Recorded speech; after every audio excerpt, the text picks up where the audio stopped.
Oh hey Commander, come in, take a seat, rest up. Saving Tyria from the Elder Dragons can wait a moment. I want to share with you a few secrets. A few tips you might say I've learned in my years exploring Tyria. I just wish I found them out sooner, so I'm going to share with you 10 of them that I found the most useful. Now I'm going to prefix this by saying this isn't a comprehensive list of the best tips. They're not going to make you immediately a god that could rival Abaddon, but these are the things that I found useful in my time and made the game more enjoyable. So sit back, grab a brew, relax, and let's begin.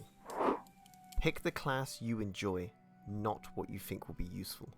I've fallen into the trap, like I'm sure a lot of you have in other MMOs, where I've picked a class that I just didn't enjoy because I thought that it'd be useful in the endgame, because some classes just aren't used in raids and other endgame content. Guild Wars 2 is different in the respect that every class has a use in the endgame content. Some classes fill roles better than others, of course, but there's a place for everyone. So pick the class you enjoy the mechanics of, learn the class, build up your weapons and armor, and then start looking at getting into raids and fractals. Now, I'm going to do a very quick whistle-stop tour on each base class for those that are new to the game, and what roles I commonly see them used for. This doesn't mean they're not used for other roles, and this doesn't mean that I'm going to tell you what the meta for those classes are now. A very quick, very basic overview of what I have seen these classes used for in endgame. Let's start with the Mesmer, my personal favourite class. Commonly used as DPS or support, they utilize clones and illusions to overwhelm their enemies on the battlefield. The Elementalist. Now, where do I begin to even explain this class? Yeah, that'll do it. That pretty much sums up what your gameplay experience will be like. So make sure you stretch before you try and play the Elementalist. They're most commonly used as DPS, and they use the, funnily enough, the elements to fight on the battlefield, which are fire, air, earth, and water magic. Swap between all of these elements in combat, flicking between fire, air, water, earth, and vice versa, and accessing new skills per element you attune to, meaning you have to memorize 5 bars worth of skills and know how they synergize together.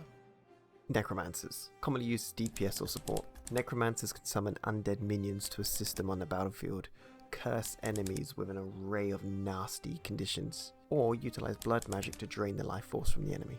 Thief, your lovable squishy rogue. If you like pain, the Thief is for you. It's commonly used as DPS. Thieves utilize hit and run tactics due to their squishy nature, so they've got a really high DPS output, but they go down easily. They also utilize stealth skills on themselves and their allies to allow them bonus ambush damage when they come out of stealth on that initial hit. Engineers.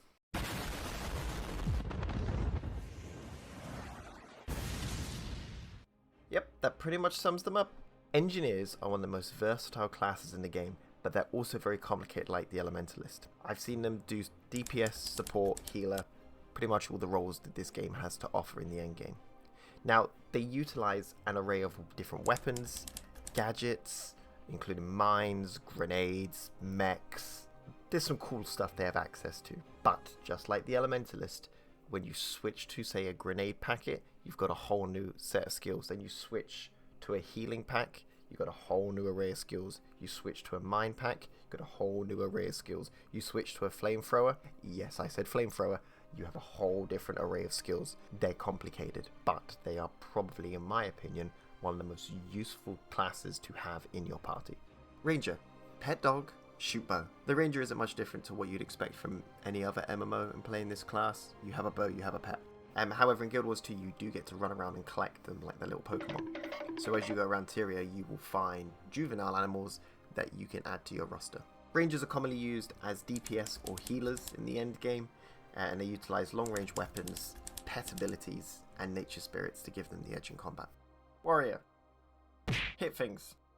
Next. Guardians. Consider them like a paladin or a cleric for a reference external to the Guild Wars universe. Guardians utilize a mix of melee combat, ranged combat, and magic to smite their foes or protect their allies.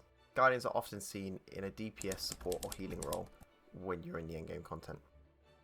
Revenants, a really interesting take on a frontline fighter that operates very differently to every other character in this game. So Revenants are often used as DPS support or healers, and they channel Guild Wars legends to change their entire skill rotation. So very briefly, you can channel heroes and villains of Guild Wars lore and fight as you were them. So for example, you can use Shiro Togochi's skills and Malek's, and they operate very differently. So if you're using a hammer with Shiro and then you switch to using a hammer with Malek's, you'll notice your weapon skills will change and your utility skills will change.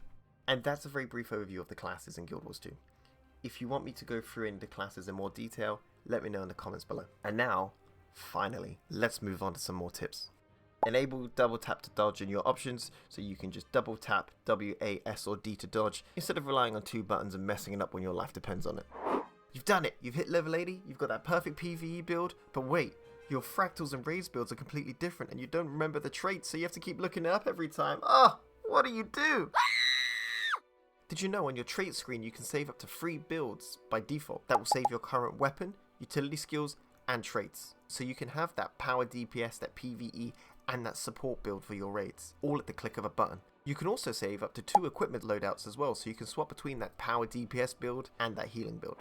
You can link gear and items to whatever chat you want by holding control and left clicking the item. If you then right click that link in chat, you can preview that item on your character. This also works for waypoints, so you can easily meet up with friends who can then click the link of the waypoint you just sent into chat, and they will immediately be shown where that waypoint is on their map. If you type /wiki followed by an item name in the chat, it will take you straight to the Guild Wars 2 wiki page. This page is your best friend.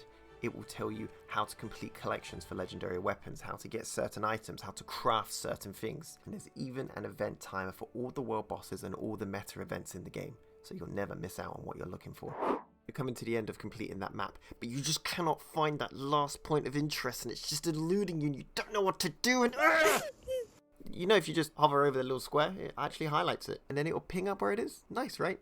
This also works for the hearts and waypoints. Salvage items.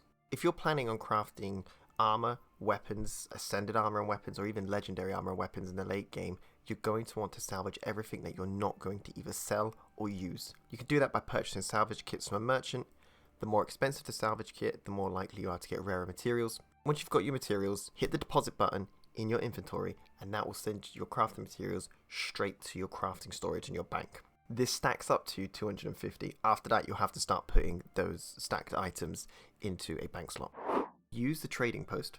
Quite often, I find new players will just sell items to a merchant when actually they can be making far more money selling that same item to the Blackline trading post.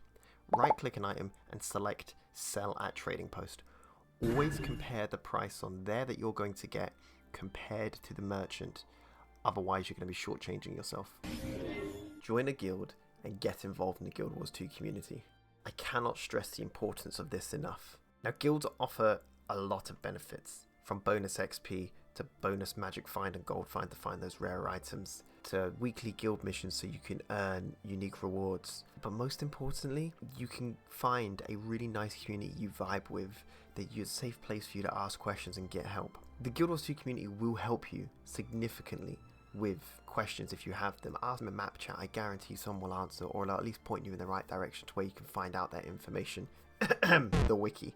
Guilds can offer you so much more than just a group of friends. I played most of my game time in this solo, and over the last 2 weeks I've created a guild and I've grown it to a substantial size now, and the idea was to foster a guild that is new player friendly, it's relaxed, it's quite casual, and as a result we've got a really nice group of people together that are really chill, and we run fractals, raids, strikes, open world farming, all these kind of endgame content that we encourage the new players to get involved with as well. And it's the most fun I've had in this game since I've been playing it. So I cannot stress enough, get involved in the Guild Wars 2 community, find a good guild, do some raids. If you're playing on EU and you want to join a guild that's new player friendly, casual and relaxed, and we teach a bunch of raids and such, let me know in the comments. Drop me your name, we'll get you in. Again, I cannot stress enough how important it is to join a guild. It just adds so much more to the game. One last tip before I go. If you're not really considering crafting and you don't really want to gather the crafting materials, for a small cash injection you could consider selling the unidentified gear that you get from events straight to the trading post. And there you have it. A few tips that I wish I knew sooner when I was starting my journey to Guild Wars. Now, I'm pretty sure I've gone over the 10 mark that I set, but hey, hopefully those little bonus ones help you out. Again, these tips weren't the best of the best. They weren't designed to be hacks or secrets. They're just things that I found useful, so hopefully it helps you too. If there's any other guides that you want or anything you're struggling with, please let me know in the comments below and I'll see what I can throw together for you. If you enjoyed the video, don't forget to drop a like and comment. It really helps with the algorithm. I get all of my video footage and content using these videos live over on twitch.tv/Jakilli. So if you want to come over and hang out, love to have you. Come ask some questions about Guild Wars or get involved in whatever we're doing. Once again, guys, thank you for hanging out. Hope you enjoyed it, and we'll see you next time. Stay safe. Goodbye.